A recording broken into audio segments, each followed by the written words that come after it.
तो जय भोलेनाथ। यहाँ पर ये पार्थिव शिवलिंग बनाया है और सावन के चौथे सोमवार की पूजा कैसे करना। तो यहाँ पर ये देखिए बेलपत्री रखी हुई है।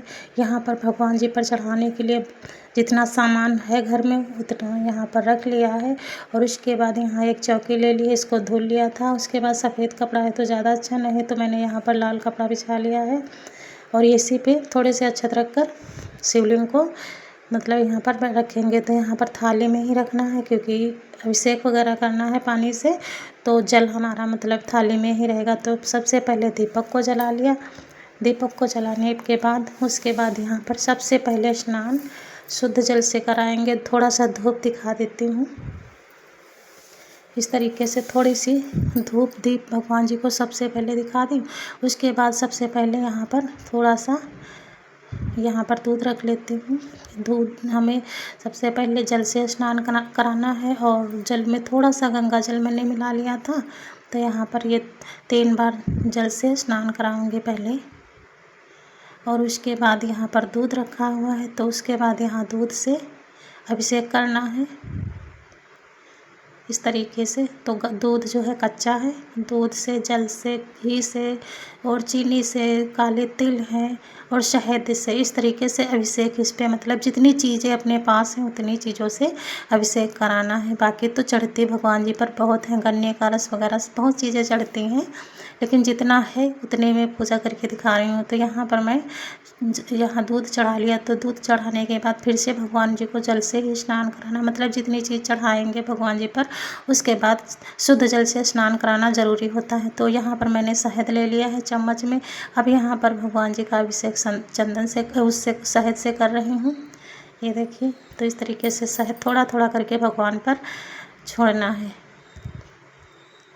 भगवान जी का नाम लेते हुए अगर आप लोग ओम नमः शिवाय का जप करते हो तो वो नाम लीजिए, नहीं तो श्री शिवाय नमस्तुभ्यम। इस तरीके से नाम लेते हुए भगवान पर जल और जितनी भी चीज़ें हैं अर्पित करना है। तो यहाँ पर ये देखिए फिर से मैंने शहद को जो है चढ़ा दिया। शहद चढ़ाने के बाद फिर से भगवान जी को शुद्ध जल से स्नान करा दिया। और यहाँ पर 1 लोटा जल रख लेती हूँ पूजा करने पर। तो यहाँ पर मैंने घी ले लिया है, घी से भी यहाँ पर अभिषेक करना है। तो कहते हैं ना, मतलब जितनी चीज़ें आपके पास हैं उस चीज़ों से भगवान जी का अभिषेक होता है। तो यहाँ पर मैंने घी ले लिया है, शहद से करा लिया, दूध से करा दिया है और जल से फिर उसी तरीके से इसको इसी तरीके से जल से फिर मतलब चढ़ाएंगे। जितनी चीज़ें चढ़ाते हैं उसके बाद जल से स्नान ज़रूर कराया जाता है शिवलिंग को। तो यहाँ पर मैंने उसके बाद थोड़ा सा यहाँ पर काला तिल, ये देखिए थोड़ा सा चीनी ले ली है और उसके बाद चीनी के बाद काला तिल चढ़ाऊँगी। तो यहाँ पर मैंने थोड़ी सी चीनी से अभिषेक करना है, तो थोड़ी थोड़ी ही डालनी है क्योंकि शिवलिंग पार्थिव शिवलिंग मतलब थोड़ा सा मतलब मिट्टी की होती है, छोटी होती है, तो ज़्यादा चीज़ें इस पर नहीं अर्पित कर सकते। तो थोड़ी थोड़ी ही मात्रा में सारी चीज़ें अर्पित करना है। फिर उसके बाद शुद्ध जल डाल के फिर यहाँ पर ये देखिए इसी तरीके से जितनी चीज़ें चढ़ाते हैं जल छोड़ना है इस पर। तो यहाँ पर मैंने चीनी से अभिषेक करा लिया। फिर उसके बाद थोड़े से काले वाले जो तिल होते हैं भगवान जी पर अर्पित करूँगी। तो काले तिल जल में डालकर भी अर्पित किए जाते हैं। और ऐसे भी 1 चुटकी भर, ज़्यादा नहीं, बस 1 चुटकी काले तिल मतलब यहाँ पर चढ़ा दिया भगवान जी पर। उसके बाद जल से साफ़ कर दिया। फिर यहाँ पर तो यहाँ पर ये सामान चढ़ाने के लिए है। तो सबसे अब यहाँ पर अभिषेक भगवान जी का मैंने कर दिया है। अभिषेक करने के बाद यहाँ पर सुगंधित चीज़ें जो होती हैं जैसे गुलाबी इत्र मैंने ले लिया है, तो इससे भी अभिषेक करना होता है। तो यहाँ पर पहले थोड़ा सा चम्मच में डालकर भगवान जी को अभिषेक कराएंगे और फिर उसके बाद लगाने के लिए थोड़ा सा अलग से लगाएंगे। तो यहाँ पर इस तरीके से ये देखिए गुलाब का इत्र है, तो भगवान जी पर इस तरीके से अर्पित किया जाता है। सुगंधित चीज़ मतलब कोई भी आप अर्पित जो भगवान पर चढ़ता है, केतकी वगैरह का नहीं, बस जो चढ़ता है वही गुलाब इत्र ज़्यादा अच्छा है। तो यहाँ पर मैंने चंदन ले लिया है, ये देखिए ये चंदन लगा रही हूँ। भगवान को त्रिपुंड लगाते हैं उसी तरीके से त्रिपुंड लगा लीजिए ऐसे। और उसके बाद यहाँ पर लाल वाला जो चंदन होता है तो बीच में टीका कर दीजिए इस तरीके से।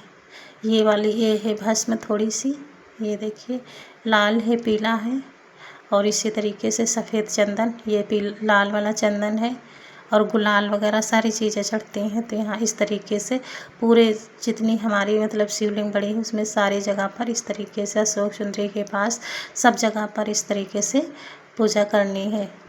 तो कहते हैं पार्थिव शिवलिंग में, पार्थिव शिवलिंग हो या फिर अन्य शिवलिंग हो, जैसे सभी एक मतलब शिवलिंग में सभी देवी देवताओं का वास माना जाता है। अलग से मतलब यहाँ पर किसी को स्थान देने की ज़रूरत नहीं है, शिवलिंग में सभी देवी देवता वास करते हैं।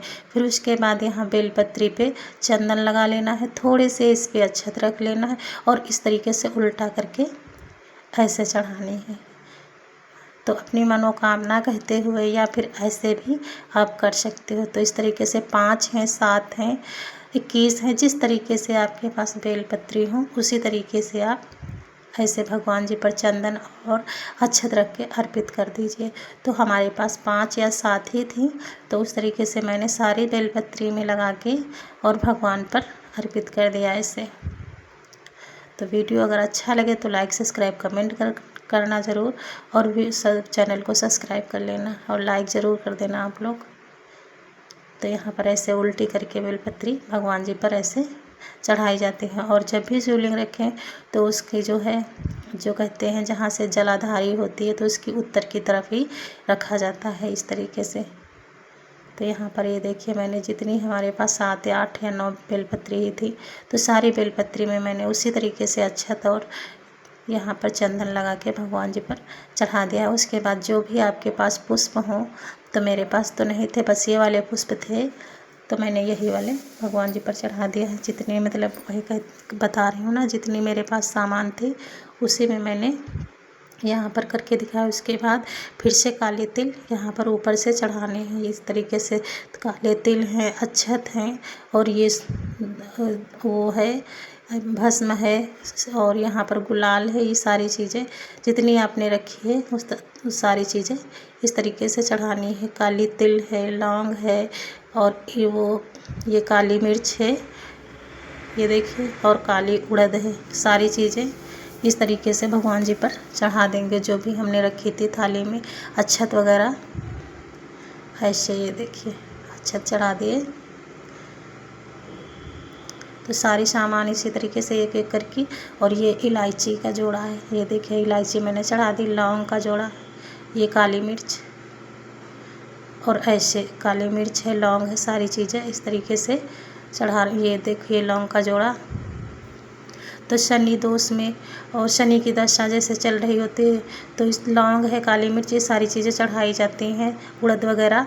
तो यहाँ पर मैंने ये थोड़े से गेहूं के दाने, 21 दाने गेहूं के लिए, और मतलब जितनी जितनी वहाँ पर लिखी होती हैं सारी चीज़ें चढ़ाई जाती हैं, लेकिन आपके पास जिस हिसाब से जितनी सामग्री हो उतनी चढ़ाएं बस। तो यहाँ पर ये भोग में मिश्री के दाने ले लिए हैं, वो भी इस तरीके से शिवलिंग पे चढ़ा देना है।